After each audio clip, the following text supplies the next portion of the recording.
आज जो हम बात करने वाले हैं बैलेंस ऑफ पेमेंट। ठीक है, तो बैलेंस ऑफ पेमेंट क्या होता है, कैसे हम इसको यूज़ करते हैं, कहाँ पर हम इसको यूज़ करेंगे, कितने टाइप्स होते हैं, क्या क्या चीज़ें होती हैं, तो ये चीज़ें हमारे लिए बहुत ही ज़्यादा ज़रूरी होने वाली हैं। तो इन चीज़ों का हमारे लिए जो है एग्जामिनेशन पॉइंट ऑफ व्यू से बहुत ही इम्पोर्टेंस है, और हम कैसे उसको यूज़ करेंगे ये चीज़ें भी हमारे लिए बहुत ज़रूरी होने वाली हैं। तो चलिए आज की वीडियो में हम लोग बढ़ते हैं।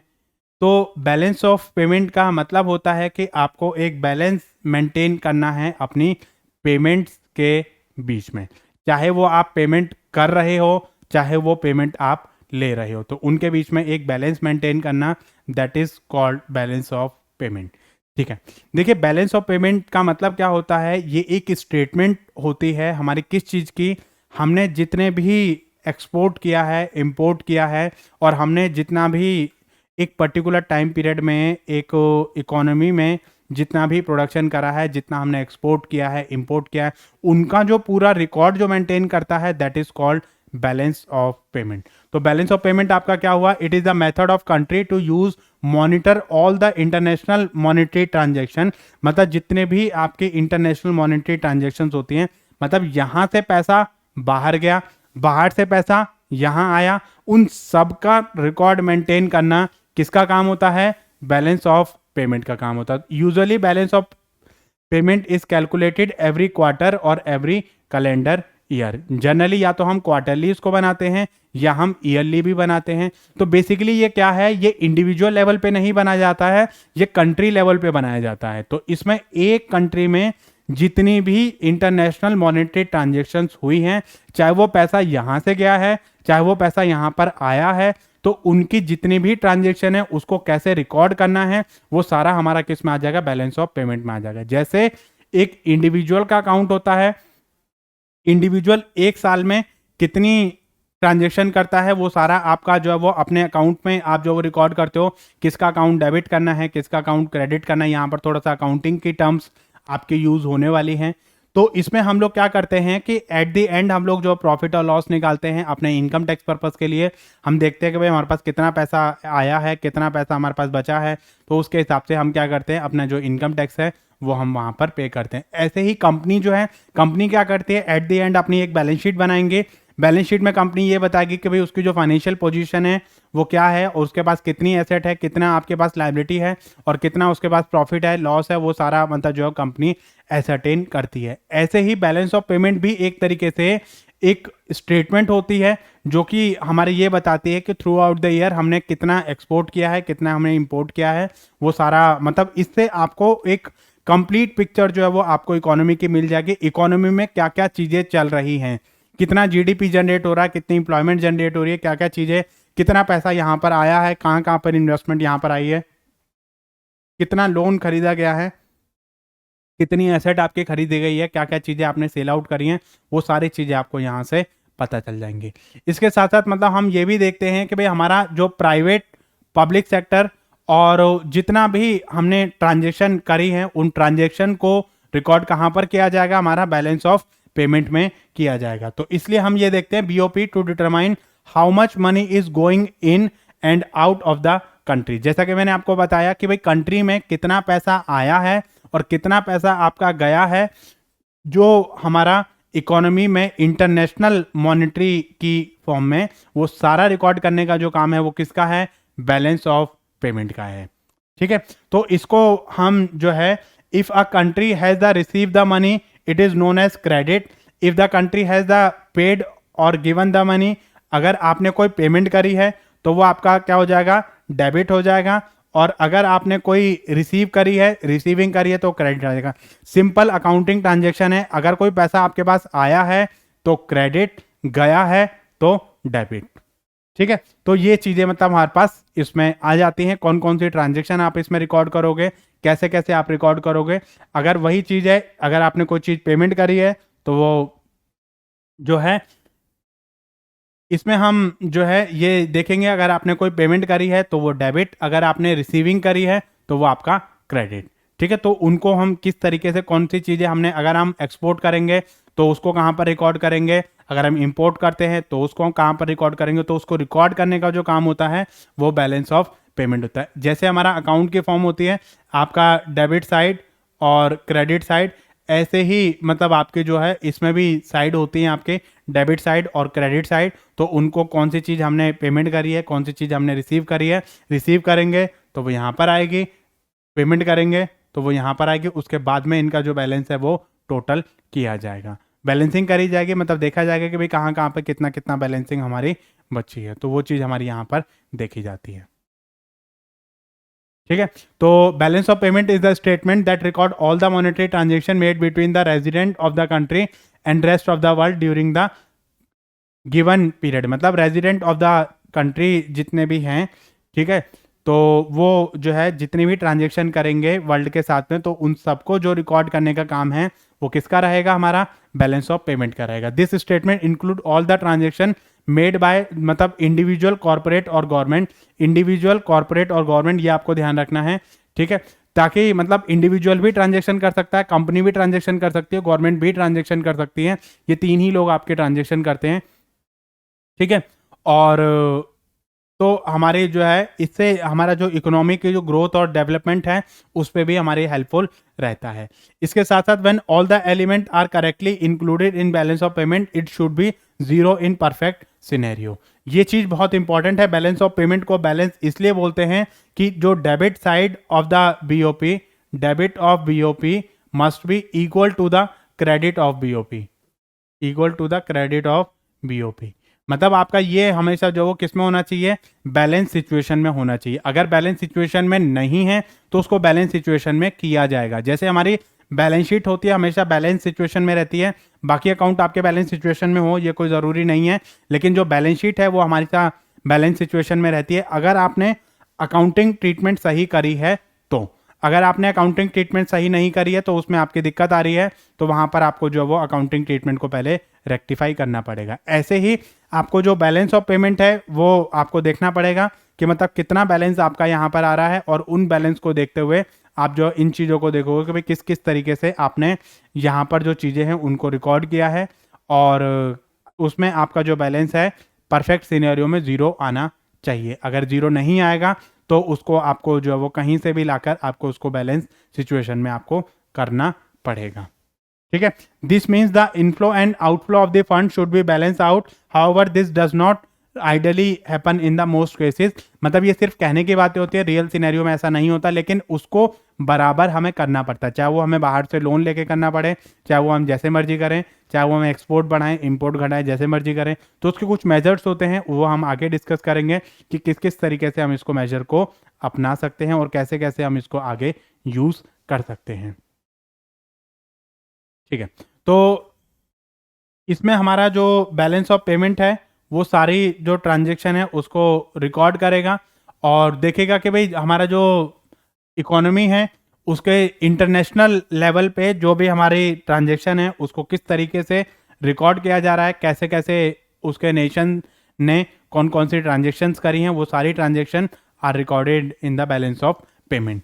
बैलेंस ऑफ पेमेंट जो है वो इंडिकेट करेगा whether country has the surplus और डेफिसिट ऑफ फंड। मतलब बैलेंस ऑफ पेमेंट से ही हमारे पास पता चलता है कि भाई हमारे पास सरप्लस है या डेफिसिट। अच्छा देखो, इसमें से कई बार आपके स्टेटमेंट काइंड ऑफ क्वेश्चन भी आ जाते हैं, which of the following statement is correct और incorrect statement about the balance of payment. तो आपको जो छोटी छोटी चीजें आपको ध्यान रखनी है।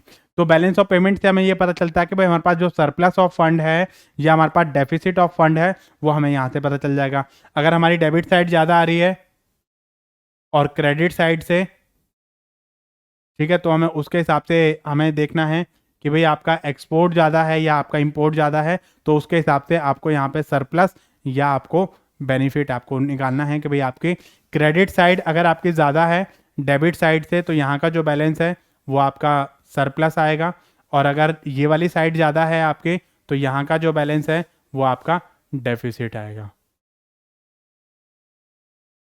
ठीक है, तो इसमें आपको चीज़ें देखनी है, तो उनको रिकॉर्ड करने का जो all the transaction will have the debit entry and corresponding credit entry. मतलब उन सबको हमें मैच करना है। आपकी जो डेबिट एंट्री है that should be match with the credit entry, debit item should be match with the credit item. ठीक है। तो उसमें हमारा जो डेबिट साइड है और जो क्रेडिट साइड है वो हमारा बराबर होना चाहिए। तो वही चीज़ हम लोग जो यहाँ पर डिस्कस कर रहे हैं। ठीक है। तो बैलेंस ऑफ पेमेंट में हमारा क्या क्या चीज़ें रहती हैं, क्या क्या इसके फीचर्स रहते हैं, इसके बारे में थोड़ा सा डिस्कस करते हैं। क्या कहता है, it is a double entry accounting system, मतलब आपके एक एंट्री के दो इफेक्ट रहेंगे, एक डेबिट साइड पे, एक आपका क्रेडिट साइड पे। जो कि मैंने आपको बताया कि आप कोई भी चीज़ करोगे, अगर आपने पेमेंट करी है तो कुछ ना कुछ तो आपके पास आया होगा, तो गुड्स आपके पास आए हैं, आपने पेमेंट करी है। अगर आपके पास गुड्स गए हैं आपके पास से, तो आपके पास पेमेंट आपकी आई होगी।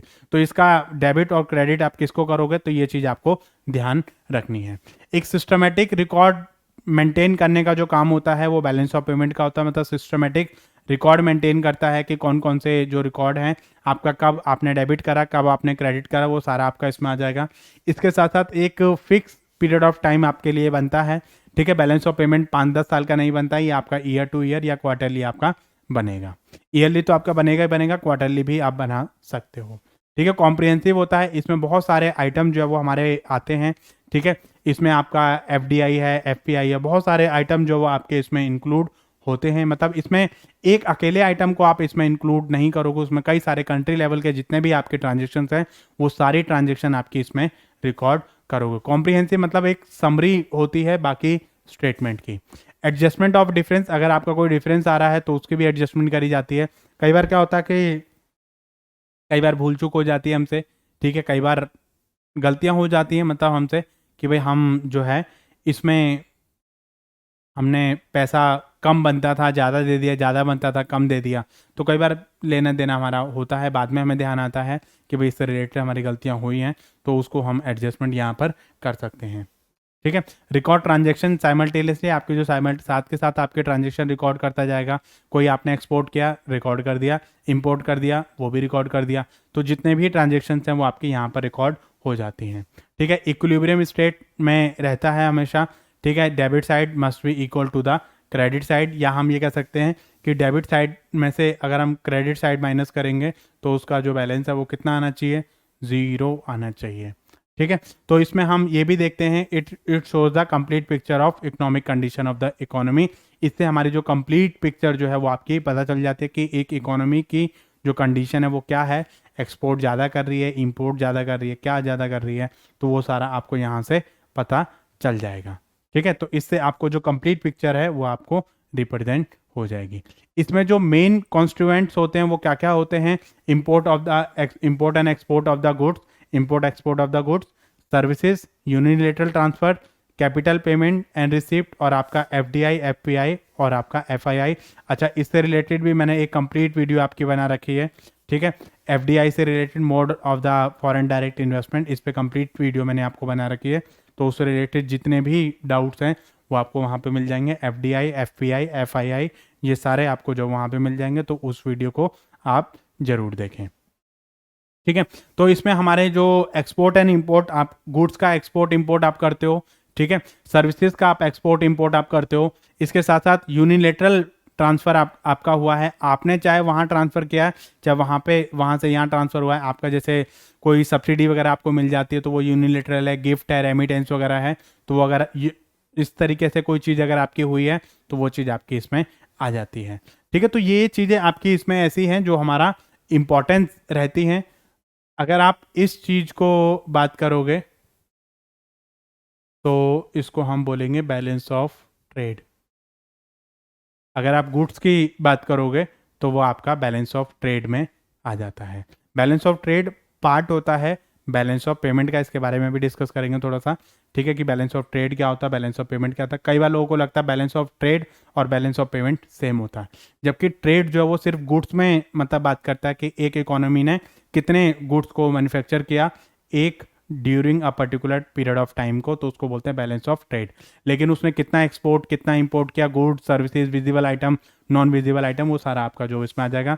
Services, unilateral transfer, capital payment और कैपिटल रिसीप्ट, कैपिटल पेमेंट, और आपका जो FDI है यानी foreign direct investment, FPI foreign portfolio investment, FII foreign institutional investment, तो ये सारा आपका इसमें आ जाएगा। ठीक है।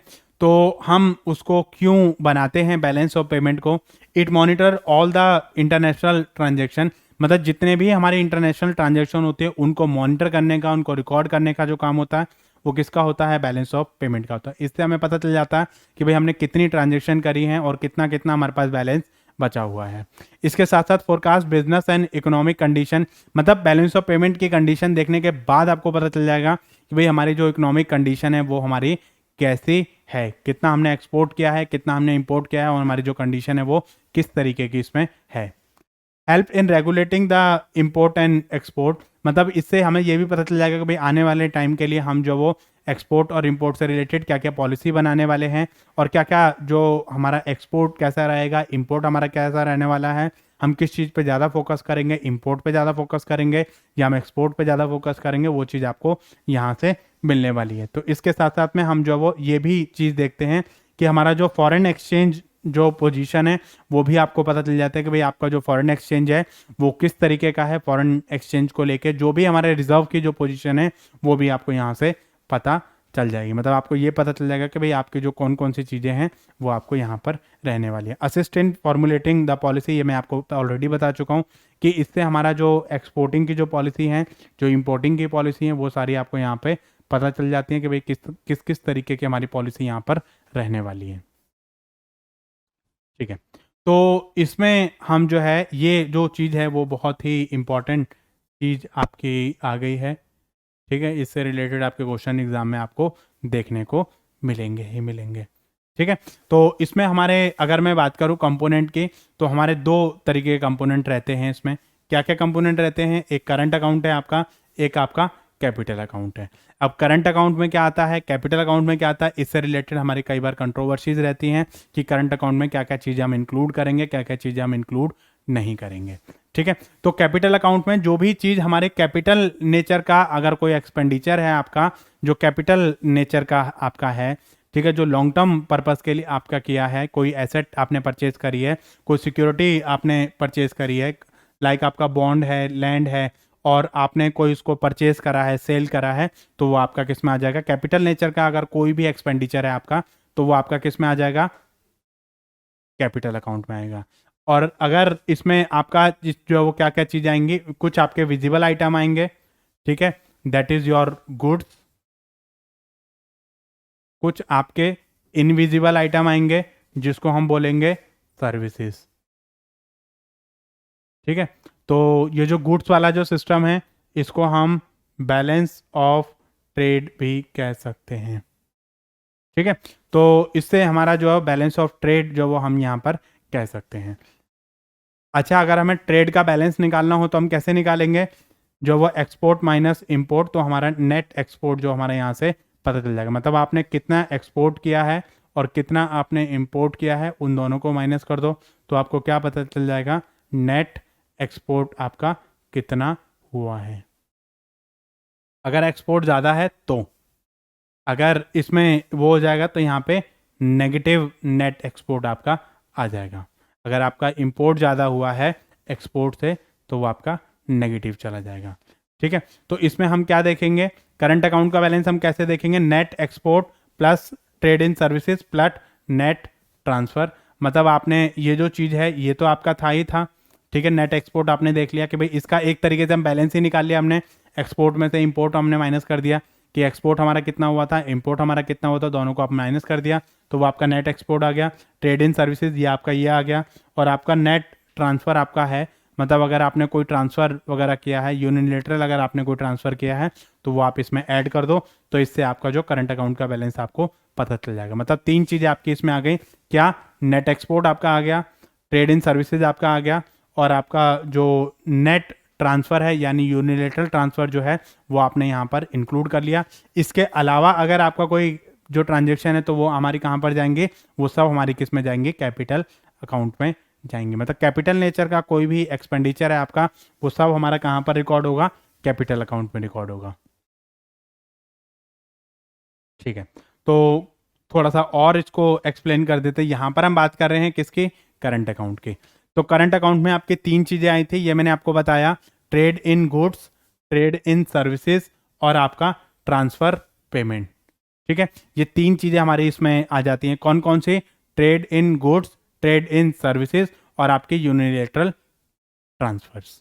ठीक है, यूनिलेटरल मतलब वन साइड ट्रांसफर जो होते हैं। ठीक है। इसमें आपका ट्रेड इन गुड्स में आपका export and import of the goods आ जाएगा, इसको हम बैलेंस ऑफ ट्रेड भी कह देते हैं। ठीक है, ये थोड़ा सा ध्यान रखना आप थोड़ा सा कि जो बैलेंस ऑफ ट्रेड है वो पार्ट होता है किसका, बैलेंस ऑफ पेमेंट का। इससे बैलेंस ऑफ ट्रेड से कभी भी आपको कंप्लीट पिक्चर का अंदाजा नहीं लगता है, इससे सिर्फ हमें ये पता चलता है कि जो हमारे गुड्स हैं वो एक कंट्री में कितने गुड्स आपके मैन्युफैक्चर हुए थे और उसको कितना आपने एक्सपोर्ट इंपोर्ट किया है गुड्स को लेके, बाकी इसके अलावा और कोई चीज़ आपको नहीं पता चले, सिर्फ गुड्स की मूवमेंट का पता चलेगा, उसके अलावा और कोई चीज़ें पता नहीं चलेंगी। ऐसे ही आपके अगर सर्विसेज की बात करोगे तो नेट फैक्टर इनकम है, ठीक है, और आपकी नेट नॉन फैक्टर इनकम है। फैक्टर इनकम का मतलब क्या है, हमारी फैक्टर प्रोडक्शन होता है लैंड लेबर कैपिटल एंटरप्रेन्योर, ठीक है, उसकी अगर कोई इनकम हुई है तो वो आप यहाँ पर वो करोगे, ठीक है। और आपके जो है इसके अलावा हमारे कुछ नॉन नॉन फैक्टर इनकम होती हैं, जैसे हमारी कुछ और सर्विसेज जैसे बैंकिंग है, ट्रांसपोर्टेशन है, इंश्योरेंस है, वेयर हाउस है, सॉफ्टवेयर सर्विसेज हैं, टेक्निकली नो हाउ है।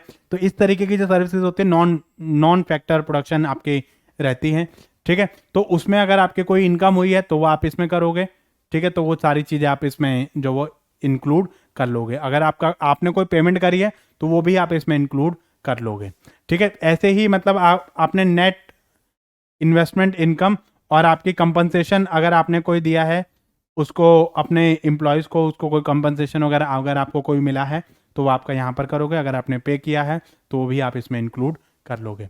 इसके साथ साथ हमारा गिफ्ट रेमिटेंस और ग्रांट, मतलब गिफ्ट रेमिटेंस और ग्रांट वो आपका करंट अकाउंट में आएगा। कई बार ये आपसे पूछ लिया जाता है कि भाई करंट अकाउंट में कौन कौन सी चीज़ें आएंगे और कैपिटल अकाउंट में कौन कौन सी आएंगे, तो ये जो सारी चीज़ें हैं वो आपकी किस में आएंगी, करंट अकाउंट में आएंगी। क्या क्या चीज़ें बताई मैंने आपको, ट्रेड इन गुड्स सर्विसेज और आपके यूनिलेटरल पेमेंट ट्रांसफर जो होते हैं।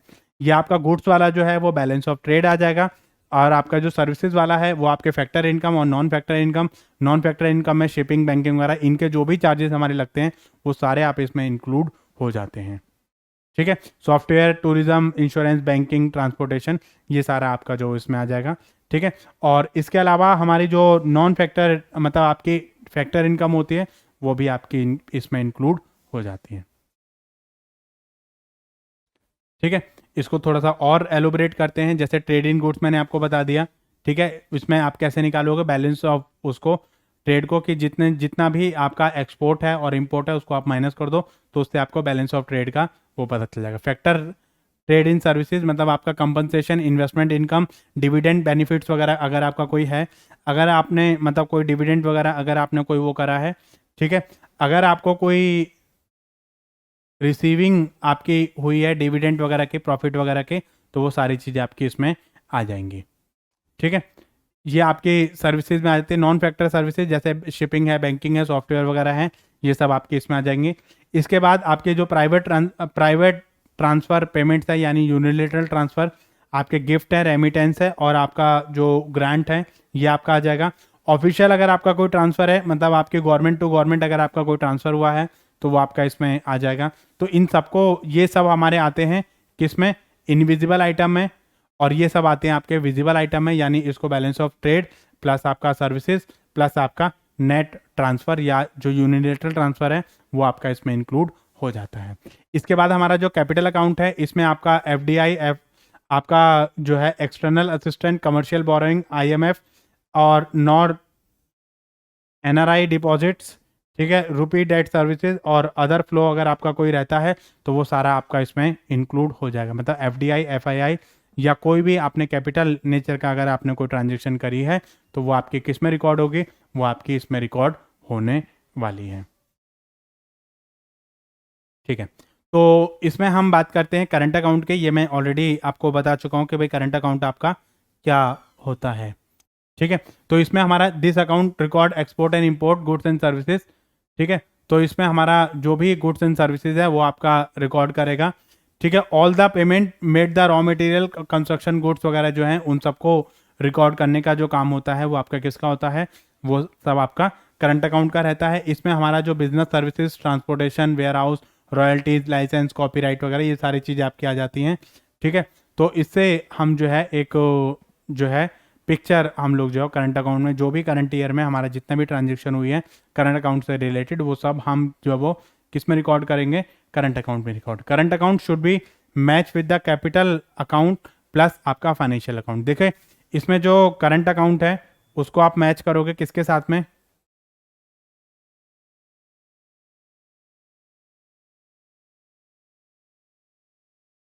ये मैच होना चाहिए किसके साथ में, कैपिटल अकाउंट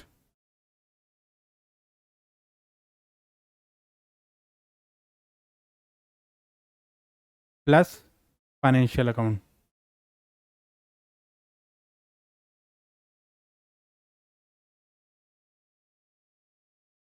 ठीक है, तो इन दोनों चीज़ों को आप क्या करोगे, यहाँ पे मैच करोगे। आपका जो करंट अकाउंट है वो मैच होगा किसके साथ में, capital account plus financial account, दोनों के साथ में आपका मैच होगा। इसको आपको मैच करना पड़ेगा। अगर मैच नहीं होता तो आप बाहर से आप लोन लेके करो, बट आपको मैच बैलेंस ऑफ पेमेंट जो वो बैलेंस सिचुएशन में ही होना चाहिए। Balance of trade balance situation में ये कोई ज़रूरी आपका नहीं रहता है। ठीक है, तो इसमें हम बात करें करंट अकाउंट कैपिटल अकाउंट की, ये मैं आपको ऑलरेडी बता चुका हूँ कि जिसमें हमने कोई भी अगर आपने कोई एसेट को सेल किया है, परचेज किया, तो वो इसमें आएगा। मनी स्टॉक बॉन्ड वगैरह अगर आपने कोई सेल परचेज करा है तो वो आपका इसमें आ जाएगा। इन्वेस्टमेंट लोन अगर आपका कोई है, कोई इन्वेस्टमेंट अगर आपने करी है, कोई लोन आपने किया है, तो वो आपका इसमें आ जाएगा। ठीक है, कैपिटल ट्रांजेक्शन लाइक आपका purchase and sale of assets, ठीक है, आपका जैसे लैंड प्रॉपर्टीज वगैरह वो सारी आपकी इसमें आ जाएंगे। This account also record the flow of taxes, acquisition and sale of fix assets by the immigrants moving into the different country. अगर कोई यहाँ से बेच के आप दूसरी कंट्री में जा रहे हो, वहाँ से बेच के यहाँ पर आए हो, तो वो सारा आपका यहाँ पर रिकॉर्ड किया जाएगा। ठीक है, तो देखो कई बार आपका जो है आपको थोड़ा सा डाउट रहेगा अकाउंट 2 बनते हैं कि अकाउंट 3 बनते हैं। वैसे एज पर द IMF गाइडलाइंस उसके स्टैंडर्ड के अकॉर्डिंगली 3 अकाउंट बनने चाहिए। कौन कौन से, आपका करंट अकाउंट, कैपिटल अकाउंट और फाइनेंशियल अकाउंट। ठीक है, फाइनेंशियल अकाउंट में जितना भी FDI वगैरह वो सब आपका अलग हो जाता है, बाकी जो चीज़ें हैं वो आपकी अलग हो जाती हैं। ठीक है, उसमें फाइनेंशियल अकाउंट में ऑफिशियल रिजर्व अकाउंट वगैरह वो सब चीज़ें भी आपकी इसमें इंक्लूड करी जाती है। लेकिन इंडिया में क्या होता है, in country like India financial account is included in the capital account itself. तो हमारे अकॉर्डिंगली 2 ही अकाउंट बनते हैं, एक कैपिटल अकाउंट, एक करंट अकाउंट। ठीक है, तो जो कैपिटल नेचर के जो ट्रांजेक्शन रहेंगे वो सब हमारी किस में आ जाएंगे, कैपिटल अकाउंट में आ जाएंगे। बाकी जो ट्रांजेक्शन है वो आपकी किस में आ जाएंगे, करंट अकाउंट में आ जाएंगे। इससे रिलेटेड अक्सर क्वेश्चन आता है कि कौन से आइटम आपके कैपिटल अकाउंट में आएंगे, कौन सा आइटम आपके करंट अकाउंट में आएंगे। ठीक है, तो हम डिफरेंस बताते हैं किसका, बैलेंस ऑफ ट्रेड और बैलेंस ऑफ पेमेंट का, कि बैलेंस ऑफ ट्रेड आपका क्या होता है, बैलेंस ऑफ पेमेंट आपका क्या होता है।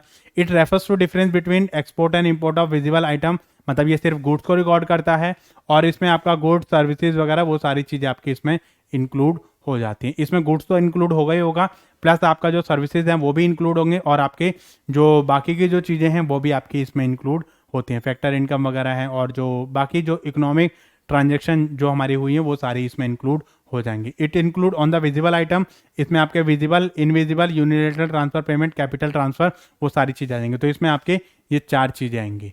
ठीक है, और इसमें खाली आपका विजिबल आइटम आपके आएंगे। तो इसका जो स्कोप होता है वो नैरो होता है, क्योंकि ये इसका पार्ट होता है किसका, बैलेंस ऑफ पेमेंट का, और इसका जो स्कोप होता है वो वाइडर होता है। ठीक है, ये आपका the negative balance in the balance of trade can be set of in the balance of payment account.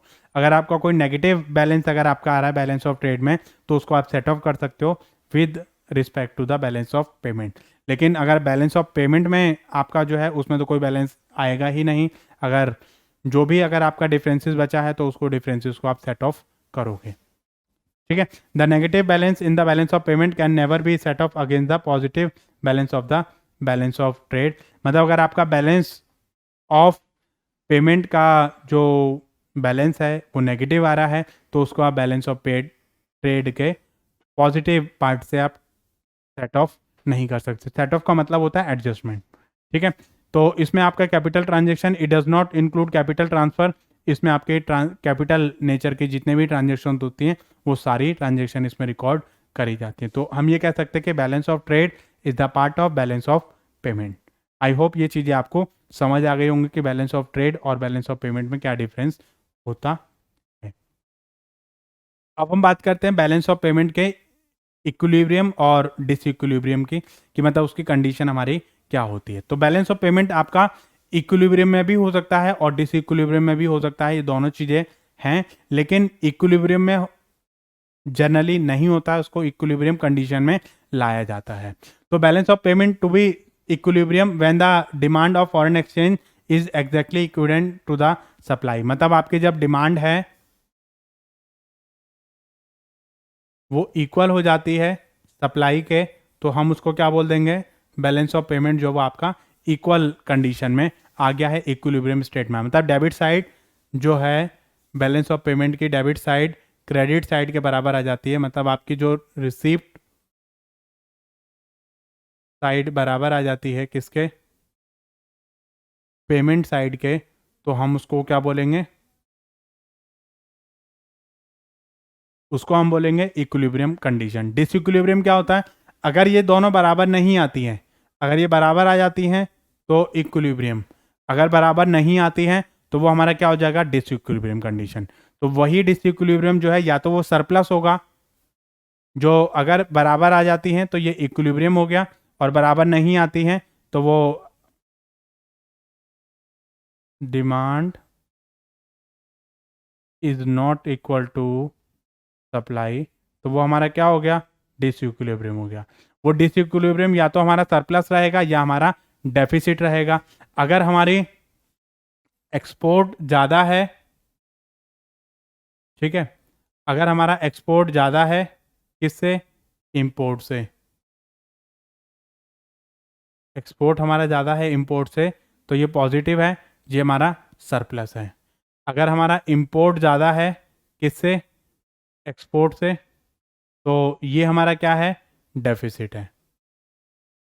ठीक है, तो ये चीज़ें मतलब हमारी जो वो इसमें देखी जाती है। अगर हमारा फॉरेन एक्सचेंज की जो डिमांड है वो ज़्यादा है, ठीक है, अगर हमने जो ओवरऑल पेमेंट जो ज़्यादा करी है, ठीक है, हमने रिसीविंग ज़्यादा करी है तो हमारा सरप्लस है, अगर हमने पेमेंट ज़्यादा करी है तो हमारा डेफिसिट है। जो डेफिसिट और सरप्लस वाली जो कंडीशन है वो डिसइक्विलिब्रियम को रिप्रेजेंट करती है। ठीक है, ओके। तो अगर हम डेफिसिट की बात करें और सरप्लस की बात करें, तो डेफिसिट का मतलब क्या होता है, country import more goods services capital than export. मतलब अगर आपने इंपोर्ट ज़्यादा करा है, मतलब आपने इंपोर्ट करोगे तो ऑब्वियसली बात है कि आपको पेमेंट करनी पड़ेगी, आपने पेमेंट ज़्यादा करी है और इंपोर्ट आप जो है वो कम आपको पेमेंट मिली है, मतलब आपने इंपोर्ट ज़्यादा कर लिया बजाय एक्सपोर्ट के। Is must borrow from the other country to pay off its import. मतलब अगर आपने इम्पोर्ट की आप पेमेंट करोगे, ठीक है, तो ऑब्वियसली बात है कि बाहर की कंट्रीज को हमें पेमेंट करनी पड़ेगी। ठीक है, in short run this fuel economic growth. मतलब अगर हम शॉर्ट रन की बात करें तो इससे हमारी जो इकोनॉमिक ग्रोथ है वो हमारी, उस पर आपको इम्पैक्ट जो वो देखने को मिलेगा। ठीक है, in long run it will have to go into debt to pay the consumption. मतलब आपको जो है वो क्या करना पड़ेगा, कंजम्पशन सिचुएशन में आपको मतलब जो है उस पर आपको इम्पैक्ट देखने को मिलेगा। ठीक है, इसके साथ साथ मतलब अगर हमारा सरप्लस की अगर हम बात करें तो सरप्लस में हमारा क्या रहेगा कि इसमें हमारा जो इंपोर्ट है वो कम है, एक्सपोर्ट आपका ज़्यादा है। अगर आपका एक्सपोर्ट ज़्यादा है इंपोर्ट से तो ऐसी सिचुएशन को आप क्या करोगे, उसमें हमारा सरप्लस की कंडीशन आती है। सरप्लस मतलब एक्सेस, आपने एक्सपोर्ट ज़्यादा करा है मतलब बाहर से फॉरेन एक्सचेंज आपके पास ज़्यादा आया है, इंपोर्ट आपने कम करा है मतलब यहाँ से पैसा कम गया है। ठीक है, तो इसमें country provide the enough capital to pay the all the domestic production. ठीक है, कंट्री के पास मतलब जो है डोमेस्टिक प्रोडक्शन के लिए उसके पास सफिशिएंट पैसा है, मतलब बाहर से उसके पास ज़्यादा पैसा आ गया, यहाँ से आपने ज़्यादा एक्सपोर्ट कर दिया। The surplus boost the economic growth in the short run, और लॉन्ग रन मतलब जो है एक्सपोर्ट ड्राइवन जो ग्रोथ आपकी बन जाती है। मतलब आपके जो बाहर की कंट्रीज़ को आप जो वो प्रोवाइड करते हो, मतलब ग्रोथ आप प्रोवाइड करोगे, आप उनको कैपिटल प्रोवाइड आप कर सकते हो। और इसके साथ साथ में जो अगर आपका सरप्लस रहता है तो उसमें इकोनॉमिक ग्रोथ जो है, इकोनॉमी आपके लिए लॉन्ग टाइम के लिए आपकी ग्रो करने वाली है। ठीक है, तो ये चीज़ें हमारे लिए बहुत ही ज़्यादा ज़रूरी होती हैं कि भाई कैसे हम इकोनॉमी को ग्रो करेंगे। अब दिक्कत आती है कि हमारा जो बैलेंस ऑफ पेमेंट के जो डेफिसिट है, सरप्लस से तो कोई दिक्कत नहीं है हमें, दिक्कत आती है डेफिसिट की। डेफिसिट मतलब घाटा। घाटा कब होगा, अगर आपने पेमेंट ज़्यादा कर दी, आई है नहीं आपके पास, तो आपको घाटा हो गया। अब वो जो घाटा है वो हमारा इसमें आ जाएगा कि मतलब रैपिड इकोनॉमिक डेवलपमेंट, मतलब आपने जो इकोनॉमिक डेवलपमेंट अगर आपने ज़्यादा करे हैं, मतलब जैसे आपने टेक्नोलॉजी है, मशीनरी है, इक्विपमेंट है, तो इस तरीके की चीज़ें आपने ज़्यादा मंगा ली हैं, तो उससे हमारा जो इकोनॉमिक डेवलपमेंट है, मंगाया आपने ज़्यादा, ऑब्वियसली बात है, मशीनरी मंगाओगे, कैपिटल मंगाओगे, वो चीज़ें मंगाओगे, तो उससे क्या होगा कि आपका जो पैसा है वो यहाँ से ज़्यादा जाएगा। मतलब टेक्नोलॉजी आपने मंगा ली, मशीनरी मंगा ली, इक्विपमेंट मंगा लिए, तो इससे ऑब्वियसली बात है कि आपका इम्पोर्ट ज़्यादा होगा और आप पेमेंट जो आपकी ज़्यादा जाने वाली है। ठीक है। इन्फ्लेशन अगर आपका आ गया है मार्केट में, तो इन्फ्लेशन अगर मार्केट में आ गया है तो ऑब्वियसली बात है कि जो है वो आपको इंपोर्ट करना पड़ेगा। ठीक है। Sustain the countries price can often the, मतलब आपको क्या करना पड़ेगा उसमें, अगर आपके यहाँ पे जो प्राइस है वो बहुत ज़्यादा हो गए हैं तो आपको फॉरेन से जो गुड्स हैं वो मंगाने पड़ेंगे। ठीक है। पॉलिटिकल डिस्टर्बेंस आपका हो रहा है, अनस्टेबल टैक्स स्ट्रक्चर है आपका, और गवर्नमेंट की पॉलिसीज़ में चेंजेस हो रहे हैं, जिसकी वजह से एक गवर्नमेंट कहती है ये चीज़ करो, दूसरी गवर्नमेंट कहती है नहीं करो, तो उसकी वजह से हमें क्या करना पड़ेगा, बाहर से जो सामान है वो इम्पोर्ट करना पड़ेगा। ठीक है। कुछ हमारे फैक्टर्स हैं लाइक पॉपुलेशन एक्सप्लोशंस, मतलब पॉपुलेशन का धमाका आपके यहाँ हो गया, पॉपुलेशन आपकी बढ़ रही है। ठीक है। पॉपुलेशन बढ़ेगी तो आपकी चीज़ों की डिमांड बढ़ेगी, चीज़ों की डिमांड बढ़ेगी तो आपको बाहर से मंगाना पड़ेगा। ठीक है। Change in the preference and taste of the general population, मतलब आपकी जो जनरल पॉपुलेशन है उसका टेस्ट एंड प्रेफरेंसेस अगर आपका चेंज हो रहा है तो उसकी वजह से भी आपको जो डिफरेंस है वो आपको देखने को मिलेगा। ठीक है। इसके साथ साथ मतलब आपका जो बैलेंस ऑफ पेमेंट है वो किस तरीके से चीज़ें आपकी आ रही हैं, अगर आपने लार्ज स्केल ऑफ डेवलपमेंट आपने कर दिया है, मतलब पब्लिक एक्सपेंडिचर आपने जो वो चीज़ें ज़्यादा कर दी हैं, और साइक्लिकल फ्लक्चुएशंस अगर आपकी आ रही हैं, फ्लक्चुएशन भी कई बार आपकी जो वो साइक्लिकल फ्लक्चुएशन अगर आपके यहाँ आ रही हैं तो उससे भी आपका जो इन्फ्लेशन आपको होता है, और उसकी वजह से हमें क्या करना पड़ेगा, ज़्यादा क्वांटिटी में हमें इंपोर्ट करना पड़ेगा। जब ज़्यादा क्वांटिटी में आप इंपोर्ट करोगे तो उस चीज़ों का असर यहाँ पर देखने को मिलेगा। ओके। तो अब दिक्कत ये आती है कि मतलब अब हमारा डिसइक्विलिब्रियम अगर हमारा हुआ है बैलेंस ऑफ पेमेंट में, तो हमें उसको करेक्ट भी करना पड़ेगा। वो जो करेक्ट है वो हम कैसे करेंगे, तो ये चीज़ें हमारी आ जाती हैं। तो कई बार ये पूछ लेता है विच of the following is not a method of correcting disequilibrium method, या कौन सा करेक्टिंग मेथड है। ठीक है। तो सबसे पहले आता है आपका मॉनेटरी पॉलिसी डिफ्लेशन। ठीक है। तो इसमें हमारा क्या आता है कि मॉनेटरी पॉलिसी, जैसे मैंने आपको जब मॉनेटरी पॉलिसी जब मैंने आपको पढ़ाई थी बिजनेस एनवायरनमेंट में, तो वहाँ पे मैंने आपको बताया था कि मनी सप्लाई को कैसे कंट्रोल करना है, कैसे मार्केट को उसको करना है। तो वहाँ पर इसके थ्रू भी हम बैलेंस ऑफ पेमेंट को हम जो है, जो हमारा डिफरेंसेस इसमें आए हैं, जो डेफिसिट हमारे आए हैं, उसके थ्रू हम पैसे को कंट्रोल कर सकते हैं। अगर हमारे यहाँ इन्फ्लेशन ज़्यादा है तो उसको हम कंट्रोल कर सकते हैं। ठीक है। तो इसमें हमारा मॉनेटरी पॉलिसी में भी डिवाइस टू करेक्ट द, ये हम जो इसको यूज कर सकते हैं, because high import and export this is to reverse, this is हम जो है मतलब बैंक रेट जो है वो आपके ज़्यादा कर दो। ठीक है। डिफ्लेशनरी पॉलिसी आपकी कर दो, इससे आपका जो क्रेडिट है वो हमारा रिस्ट्रिक्ट हो जाएगा और डिमांड ऑटोमेटिकली आपकी कम हो जाएगी। जब डिमांड कम हो जाएगी तो हम इंपोर्ट अपना ऑब्वियसली बात नहीं करेंगे। Under deflation price fall which make the export attractive and import relatively costlier.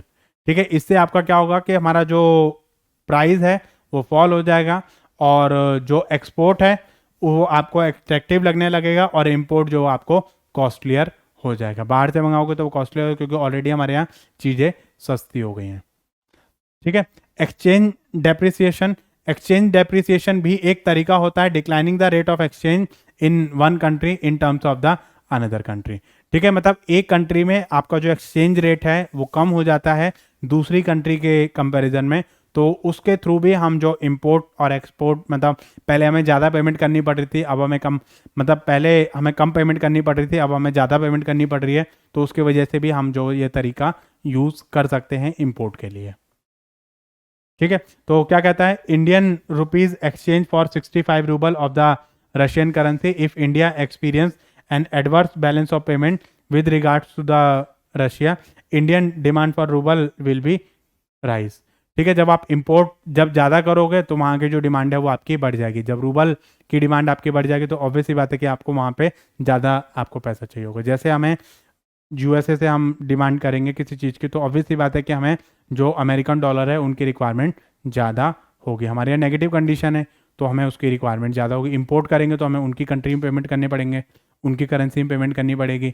जब उनकी करेंसी में हम पेमेंट करेंगे तो हमें उनकी रिक्वायरमेंट होगी। ओके, नेक्स्ट है आपका devaluation, devaluation of money, of currency. ये भी हमारा एक तरीका होता है कि आप उसको जो है वो डिवैल्यूएट कर दो, अपने यहाँ की जो करेंसी है उसकी वैल्यू आप जो वो कम कर दो। Devaluation of currency is another way to make the export attractive, कि मतलब एक्सपोर्ट को अट्रैक्ट करने का ही ये तरीका होता है, लेकिन ये पहले वाले का ऑल्टरनेट है। ठीक है, तो इसमें the term devaluation means reduction in the official rate at which the one currency is exchange for the another. It is an alternate exchange depreciation, मतलब जो मैंने आपको बताया, अगर आप ऑल्टरनेट होता है एक्सचेंज डेप्रिसिएशन का, इसमें मतलब आपकी जो currency is found to be unduly overvalued, मतलब आपको लगता है कि भाई हमारी जो करेंसी है उसकी वैल्यू ज़्यादा है, तो उसको आप जो वो डिवैल्यूएट कर देते हो, मतलब उसकी वैल्यू आप कम कर देते हो, तो आपको लगता है कि भाई आपको जो है आपको ज़्यादा इंडियन रुपीज़ जो वो पेमेंट करने पड़ेंगे एज़ कम्पेयर टू उसमें रूबल के लिए आपको ज़्यादा पैसे पेमेंट करने पड़ेंगे। ठीक है, तो वो चीज़ मतलब आपकी जो डिवैल्यूएट आपकी हो जाएगी, तो आपको लगेगा कि भाई इम्पोर्ट मतलब जो वो आपको महंगा पड़ रहा है, तो एक्सपोर्ट आप जो वो कर लो, मतलब यहाँ से जो वो आप यहाँ पे एक्सपोर्ट कर लोगे, मतलब एक्सपोर्ट करो, इम्पोर्ट आपको जो कॉस्टलियर आपको हो जाएगा।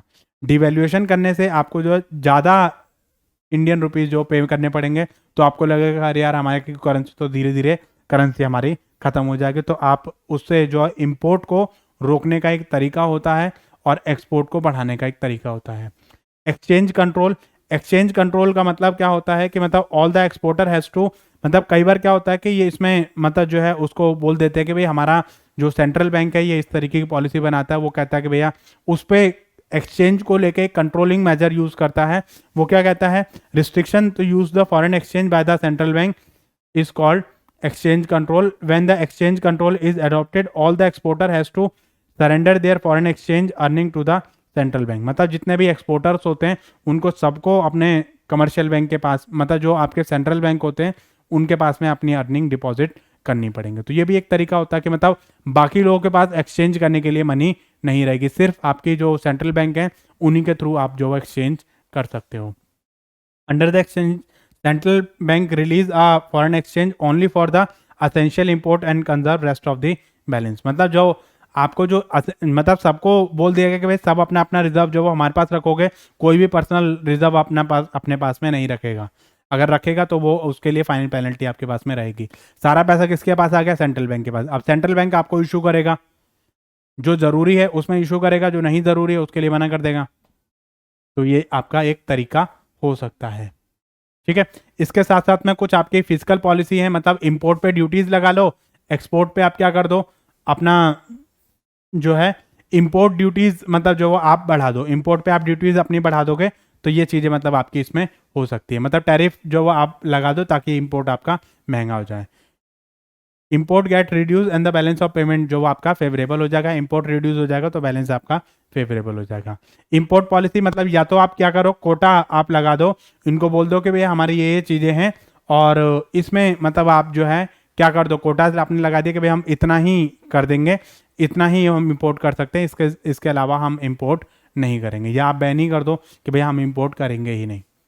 ठीक है, तो वो भी एक कोटा जो है वो भी एक तरीका होता है और ड्यूटीज भी एक तरीका होती है। ड्यूटीज आप लगा दो, इंपोर्ट आपका महंगा हो जाएगा। और इसके अलावा या फिर आप कोटाज आप लगा दो कि भाई जो कोटा है वो उसको आप लगा सकते हो, मतलब देख सकते हो कि भाई कहाँ कहाँ पे आप जो कोटा है उनको आप फिक्स कर सकते हो। इसके अलावा है simultaneously improving export. Improving export का मतलब क्या होता है कि मतलब आपको जो है एक्सपोर्ट को लेके भी आप जो प्रमोशन वगैरह आप कर रहे हो, उनको प्रमोट करने के आप तरीके ढूंढ रहे हो, तो वो भी एक तरीका होता है कि इससे हम कैसे उसको इम्प्रूव कर सकते हैं। ठीक है, एक्सपोर्ट प्रमोशन वगैरह जैसे मार्केटिंग फैसिलिटी इंसेंटिव्स वगैरह जो हैं ये आप उनको दे रहे हो, टैक्स कंसेशन आप दे रहे हो, सब्सिडीज आप दे रहे हो, ताकि एक्सपोर्ट बढ़ेगा तो ऑब्वियस सी बात है कि जो हमारा बैलेंस ऑफ पेमेंट नेगेटिव आ गया था वो बूस्टअप हो जाएगा। ठीक है, वो हमारा बराबर सिचुएशन में जाएगा, एक्सपोर्ट बढ़ेगा तो इम्पोर्ट आपका जो वो उसके बराबर आ जाएगा। ठीक है, foreign loan, government can also secure loan for the foreign bank for foreign government, मतलब इसमें आपका जो है रीपेमेंट ऑफ लोन जो है वो आपका डिफरेंट टाइम पीरियड में आपका वो हो जाएगा ठीक है, मतलब जो भी आपका लोन है उसको लॉन्ग पीरियड टाइम के लिए स्प्रेड कर दिया जाएगा, ताकि आपका जो बैलेंस ऑफ पेमेंट में जो भी हमारा डिसइक्विलिब्रियम आया है उसको आप यहाँ पर ख़त्म कर सकते हो। ठीक है, इसके अलावा एनकरेजमेंट ऑफ फॉरेन इन्वेस्टमेंट, मतलब फॉरेन इन्वेस्टमेंट को आप एनकरेज करो, मतलब एफडीआई वगैरह को, एफपीआई को, एफआईआई को, इनको आप जो वो इन्वेस्टमेंट को जो वो क्या करो, इनको बोलो कि भाई आप हमारे यहाँ के इंसेंट मतलब जो है उसमें ऐसी स्कीम्स आप निकालो कि फॉरेन इन्वेस्टर हमारे यहाँ आके जो वो क्या करें, इन्वेस्टमेंट करें। इन्वेस्टमेंट करेंगे तो ऑब्वियस सी बात है कि उनका पैसा हमारे यहाँ पर आएगा, तो हमें कैपिटल फ्लो जो वो हमारा बढ़ेगा। ठीक है, this provide the government with the extra foreign exchange, मतलब आपका जो फॉरेन एक्सचेंज है वो आपका बढ़ेगा और बैलेंस ऑफ पेमेंट का जो डिफरेंसेस है वो आपका कम हो जाएगा।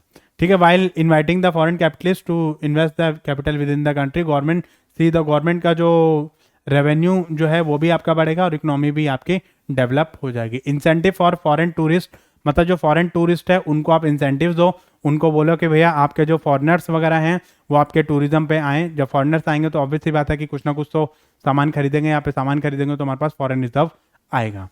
ठीक है, तो इससे आपके जो वेरियस फैसिलिटीज़ उनको दी जाती हैं, एक्सचेंज की फैसिलिटीज़ उनको दी जाती हैं, ताकि वो ज़्यादा से ज़्यादा यहाँ पर जो चीज़ें हैं उनको हम प्रमोट कर सकें, और उनके लिए फैसिलिटीज़ आपकी दी जाती हैं कि वो ज़्यादा से ज़्यादा क्या करेंगे, अपनी जो फैसिलिटीज़ हैं उनको यूज़ करेंगे और अट्रैक्ट होंगे हमारी कंट्री की तरफ। जब कंट्री की तरफ अट्रैक्ट होंगे तो ऑब्वियस सी बात है कि हमारे जो बिगड़े दिन हैं वो सुधर जाएंगे।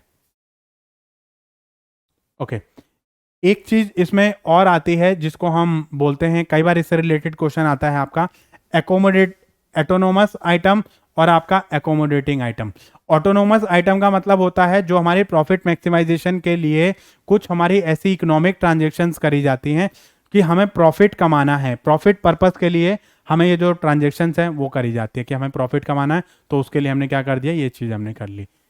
एकोमोडेटिंग ट्रांजेक्शन का मतलब ये होता है कि वो ट्रांजेक्शन जो हमारा बैलेंस ऑफ पेमेंट हमें दिख रहा है कि भाई हम जो है डेफिसिट में जा रहे हैं, तो डेफिसिट को पूरा करने के लिए इस तरीके की जो ट्रांजेक्शन है वो हमारी करी जाती हैं। मतलब जिन ट्रांजेक्शन का मोटिव प्रॉफिट मोटिव होता है वो ऑटोनोमस आइटम होते हैं, जिन ट्रांजेक्शन का मोटिव मतलब जो है डेफिसिट और सरप्लस को रिकवर करना होता है उसको हम क्या बोलते हैं, एकोमोडेटिंग ट्रांजेक्शन बोलते हैं। कई बार इससे रिलेटेड भी क्वेश्चन आपका आ जाता है कि एकोमोडेटिंग ट्रांजेक्शन कौन सी होती है और आपकी ऑटोनोमस ट्रांजेक्शन कौन सी होती है। इसमें हमारी इंडिपेंडेंट होती है बैलेंस ऑफ पेमेंट के, ये हमारी बैलेंस ऑफ पेमेंट को बराबर करने के लिए करी जाती है। इसका बैलेंस ऑफ पेमेंट से कोई मतलब नहीं होता, इसका बैलेंस ऑफ पेमेंट से मतलब होता है। इसमें आपके जो करंट अकाउंट है और जो कैपिटल अकाउंट है उसमें दोनों में ट्रांजेक्शन आपकी हो सकती है। इसमें आपका सिर्फ कैपिटल अकाउंट है, उसमें ही ट्रांजेक्शन आपकी करी जाती है, मतलब उसमें ही आपका जो कोई कम ज़्यादा किया जाता है।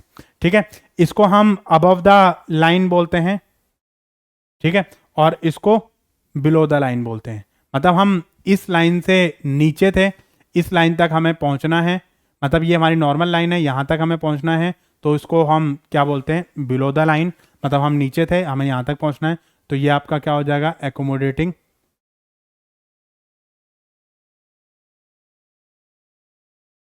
हम इससे ऊपर थे, मतलब प्रॉफिट मोटिव के लिए इस लेवल से भी हमें ऊपर जाना है, तो वो हमारा क्या हो जाएगा, ऑटोनोमस हो जाएगा।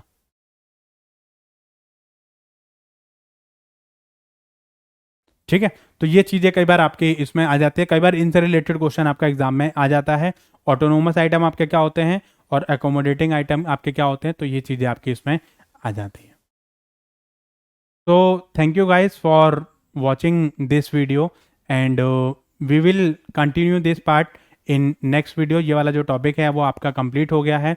इसका जो नेक्स्ट पार्ट हमारा आएगा उसमें हम डिस्कस करेंगे इंटरनेशनल इकोनॉमिक इंस्टीट्यूशन। बहुत सारे हमारे ऐसे इंटरनेशनल इकोनॉमिक इंस्टीट्यूशन हैं जो हमारे इंटरनेशनल लेवल पे काम कर रहे हैं, उनका क्या यूज़ है, किस तरीके से वो काम कर रहे हैं, वो चीज़ें हमारी यहाँ पर आने वाली हैं। तो आने वाली वीडियोस को आप ज़रा ज़रूर देखें और नेक्स्ट क्लास के लिए आप ज़रा इसको ज़रूर पढ़ के आएँ। और जो लोग हमारे चैनल पर नए हैं वो हमारे चैनल को लाइक करें, शेयर करें और सब्सक्राइब करें। और आने वाली वीडियोज़ में हम जो है इसमें जो इंटरनेशनल इकोनॉमिक इंस्टीट्यूशन इसको कवर करेंगे। इसके साथ ही हमारा ये जो यूनिट है ये कंप्लीट हो जाएगी और फिर उसके बाद हम लोग जो वो MCQ अपने करेंगे इंटरनेशनल बिजनेस के और बिजनेस एनवायरनमेंट के, ताकि आपके इससे रिलेटेड जो भी क्वेरीज हैं, जो भी आपके डाउट्स हैं, वो आपके इसमें हो जाएंगे। एक छोटा सा आपको और वीडियो इसमें बनाना पड़ेगा हमें, जिसमें हम जो है वो क्या करेंगे, उसमें कुछ टॉपिक ऐसे हैं जो यूजीसी नेट मैनेजमेंट के हैं, तो वो मैनेजमेंट वाला जो टॉपिक है वो अलग से आपको मिलेगा, जिसमें आपका वो सिर्फ मैनेजमेंट वाले स्टूडेंट के लिए रहेगा, जिसमें आपका आईटी सेक्टर वगैरह जो है वो आपका कवर होगा। तो उनकी मैनेजमेंट की आपकी एक यूनिट कवर होगी, इंटरनेशनल बिजनेस कंप्लीट हो जाएगा, और कॉमर्स की आपकी 2 यूनिट कवर हो जाएंगे, बिजनेस एनवायरनमेंट और इंटरनेशनल बिजनेस। तो थैंक यू गाइज, हम लोग मिलते हैं जल्द ही नेक्स्ट पार्ट में। एंड आप लोग इससे रिलेटेड जो भी क्वेरीज, जो भी डाउट्स हैं, वो कमेंट सेक्शन में टाइप कीजिए, और ताकि हम लोग उनको नेक्स्ट पार्ट में ज़रूर कंसीडर कर सकें। So thank you guys.